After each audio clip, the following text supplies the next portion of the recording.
इस वीडियो में मैं आपको एक ऐसे प्रोग्राम के बारे में बताने जा रहा हूं जिसमें हम यह फाइंड आउट करने की कोशिश करेंगे कि दो इनपुट किए गए नंबर्स में क्या ये दोनों नंबर इक्वल हैं या फिर नहीं हैं, जिसके लिए हम यूज़ करेंगे इफ़ एल्स स्टेटमेंट। तो चलिए शुरू करते हैं। इस प्रोग्राम को हमने रन किया है देवसी प्लस प्लस नाम के प्रोग्रामिंग इन्वायरमेंट पे। यहाँ पर हमने दो हेडर फाइल्स लिए हैं। पहला हेडर फाइल्स हमने लिया है stdio.h और दूसरा हेडर फाइल हमने लिया है वो लिया है choreo.h। इनको इंक्लूड करने के लिए हमने लिखा है #include stdio.h और #include conio.h। यदि आप इस प्रोग्राम को ऑनलाइन कंपाइलर पर रन करना चाहते हैं तो आपको सिर्फ एक हेडर फाइल की ज़रूरत पड़ेगी, वो होगा stdio.h।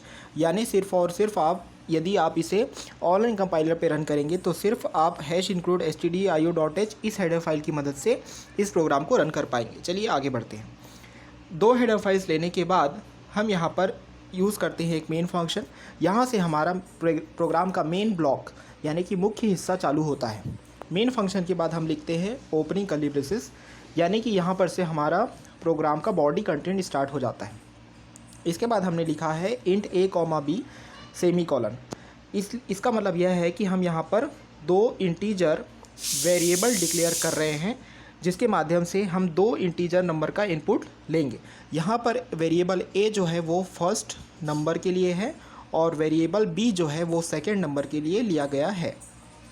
इसके बाद हम लिखते हैं printf circular bracket open double quote enter two number double quote circular bracket close and semicolon.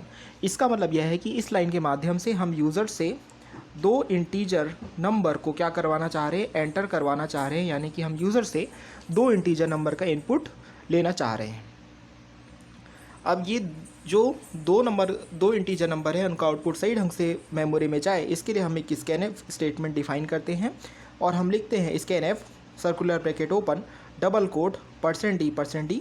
यहाँ पर %d जो है वो इंटीजर डेटा टाइप के लिए फॉर्मेट स्पेसिफायर के तौर पे वर्क करता है। दो बार %d लिखने के बाद हम लिखते हैं double coat comma m%a। m% a का मतलब होता है address of a, comma m%b का मतलब होता है एड्रेस ऑफ b। यानी कि यहाँ पर वेरिएबल a और वेरिएबल b दोनों के लिए सेपरेट एड्रेस मेमोरी में क्रिएट होंगे, जिसमें यूज़र द्वारा दिए गए दो नंबर जो कि इंटीजर फॉर्मेट में है वो स्टोर होंगे। m%a m%b लिखने के बाद हम लिखते हैं circular bracket close and then semicolon. इसके बाद हम यहाँ पर एक कंडीशन दे रहे हैं यूजिंग इफ एल्स। हम सबसे पहले लिख रहे हैं इफ़ a =b। यहाँ पर यदि आपको दो नंबर के इक्वलिज्म में यानी कि दो नंबर इक्वल है या नहीं उसका लिए कंडीशन देना है तो आपको दो बार इक्वल साइन का यूज़ करना है। आपको लिखना है इफ़ a =b। तो इस ब्लॉक के अंतर्गत हमने जो स्टेटमेंट लिखा है वो है printf circular bracket open a = b, यानी कि यदि इफ़ वाली कंडीशन ट्रू हो जाएगी तो इसके अंदर रखा हुआ स्टेटमेंट प्रिंट हो जाएगा। इसके बाद हम लिखते हैं एल्स पार्ट। तो एल्स पार्ट जो होता है वो इफ़ का जस्ट उल्टा होता है, यानी कि यहाँ पर a ≠ b। तो एल्स पार्ट के अंतर्गत हम स्टेटमेंट क्या प्रिंट कराएंगे, हम प्रिंट कराएंगे a ≠ b। यानी कि सपोज एल्स पार्ट यहाँ पर ट्रू होता है तो स्टेटमेंट प्रिंट होगा a ≠ b। इफ़ और एल्स ब्लॉक के क्लोज होने के बाद हम अदर प्रोग्राम्स की तरह यहाँ पर देंगे return 0 semicolon circular bracket this is curly braces close. Suppose user ने यहाँ पर एंटर टू नंबर के बाद दो नंबर दिए हैं 2 और 3।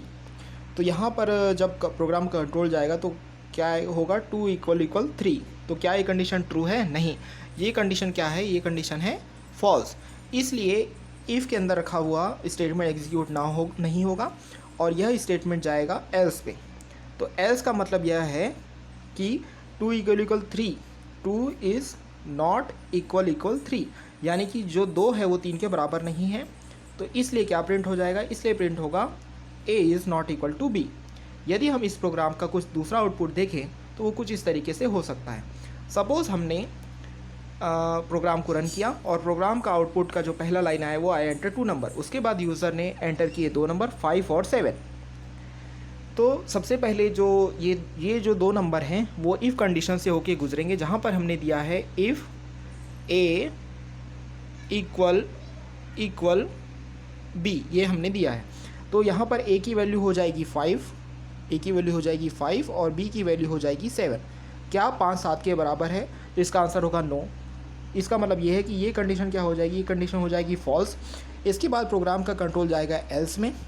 तो एल्स में ये कंडीशन ट्रू हो जाएगी, क्योंकि अकॉर्डिंग टू द एल्स यहाँ पर 5 नॉट इक्वल 7, तो ये हो जा रहा है ट्रू, इसलिए प्रिंट होगा A is not equal to B.